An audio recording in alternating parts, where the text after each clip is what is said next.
नमस्कार, मैं सत्येंद्र प्रताप सिंह। आप देख रहे हैं डिजिटल खबरीलाल का खास कार्यक्रम पर्दे के पीछे।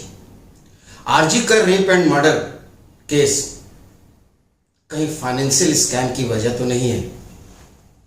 दरअसल हाई कोर्ट ने, कलकत्ता हाई कोर्ट ने सीबीआई को दो मामले सौंपे थे।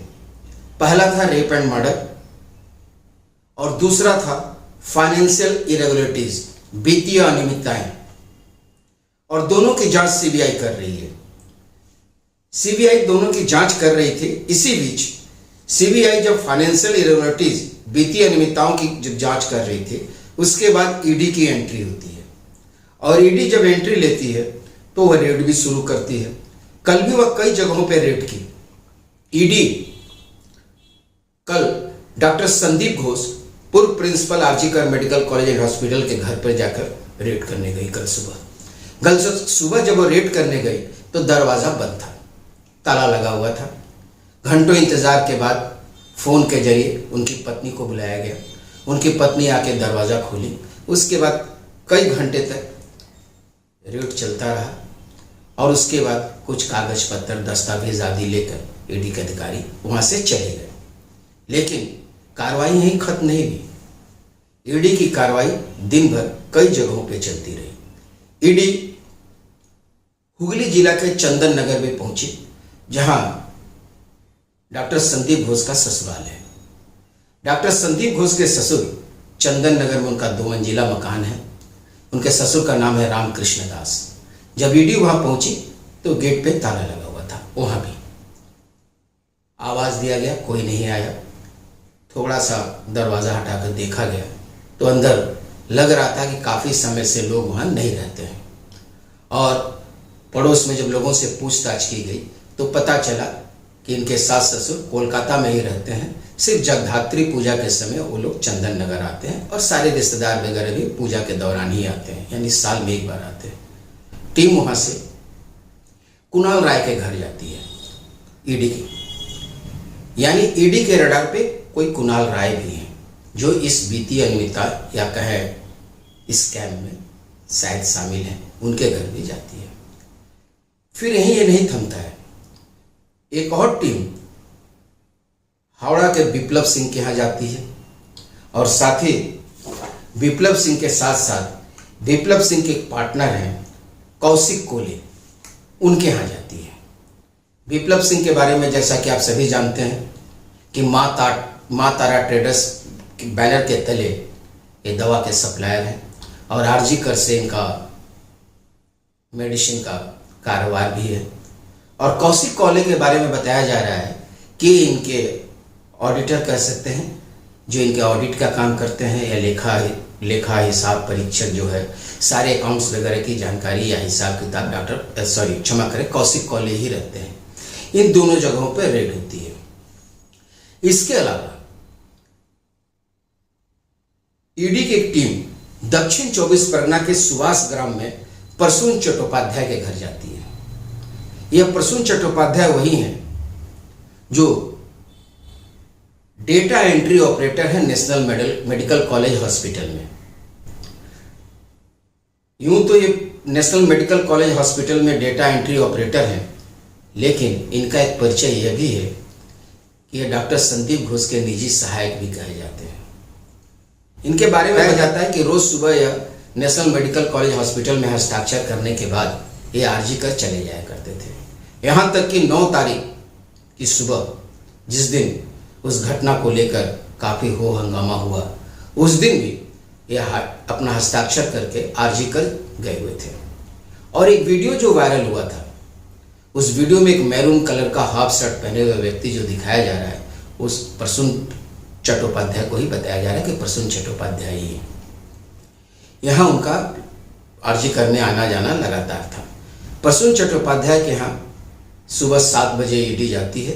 दोपहर 2 बजे तक ईडी पूछताछ करने के बाद उनको लेकर निकलती है अपनी गाड़ी से, और एक गाड़ी जाती है दक्षिण 24 परगना के कैनिंग में, और कैनिंग 2 के ब्लॉक घुटियारी शरीफ के नारायणपुर मौजा में पहुंचती है, जहां पर कई 100 बीघे में एक विला है, फार्म हाउस भी कर सकते हैं, उसे रिसोर्ट भी कर सकते हैं।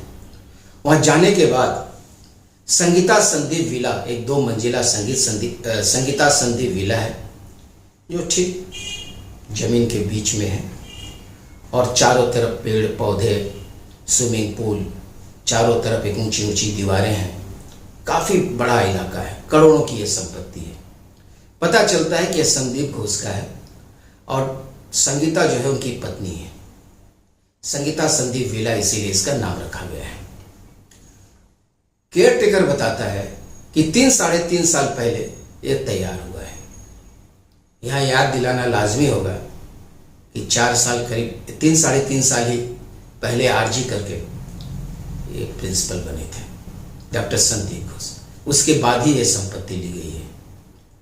इसके अलावा जो प्रत्यक्षदर्शी हैं वहाँ के या पास में जो लोग थे या केयर टेकर के बाद से पता चला कि 9 अगस्त के घटना की जो घटना हुई थी उसके पहले डॉक्टर संदीप घोष अपनी पत्नी के साथ अक्सर आया करते थे।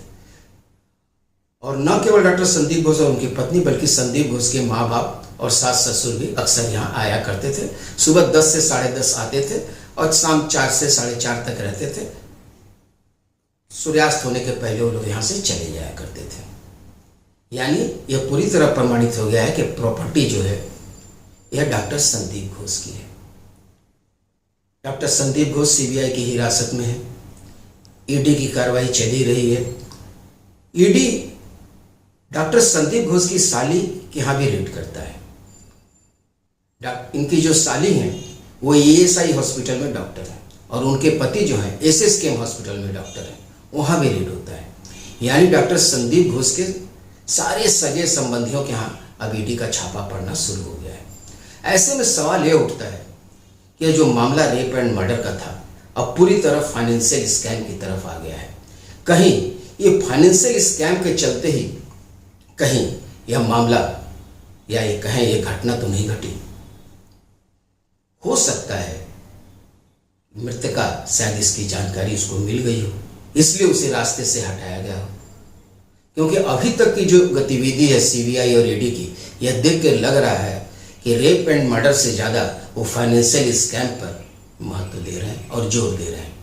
दूसरी तरफ इस जो फाइनेंशियल जांच हो रही है, वित्तीय जांच जो हो रहा है, एक कलकत्ता हाई कोर्ट के निर्देश पे हो रहा है। उसने ही सीबीआई को मामला सौंपा था। उसके बाद doctor Sandip Ghosh division bench में गए थे। डिवीजन बेंच ने उस मामले को फिर सिंगल बेंच को वापस कर दिया था। उसमें कोई भी हस्तक्षेप करने से इनकार कर दिया था। इसके बाद संदीप घोष के वकील सुप्रीम कोर्ट इस मामले को लेकर पहुंचे। सुप्रीम कोर्ट वो मामला लेकर पहुंचे। कल 6 तारीख को चीफ जस्टिस DY चंद्रचूड़ की बेंच ने इसकी सुनवाई करते हुए कहा कि मामला ठहरता नहीं है और इसका कोई हक नहीं बनता डॉक्टर संदीप घोष को कि वह तय करें कि मामला कौन जांच करेगा और कौन नहीं करेगा। वहीं तृणमूल के सांसद, राज्यसभा सांसद सुखेंदु शेखर राय एक कल पोस्ट करते हैं और उस पोस्ट में कहते हैं कि PIL जनहित याचिका दायर होने के बाद जिसके विरुद्ध दायर होता है उसको कोई भी बात कहने का हक नहीं होता है। सवाल अब फाइनेंशियल इरेगुलरिटीज़ का, वित्तीय अनियमितताओं का, स्कैम का या वित्तीय घोटाले का है। अब देखना यह है कि सुप्रीम कोर्ट के जरिए क्या फैसला आता है, उस पर निगाह बनी रहेगी। फिलहाल आज के लिए बस इतना ही। सोमवार को फिर मिलेंगे इसी समय पर्दे के पीछे।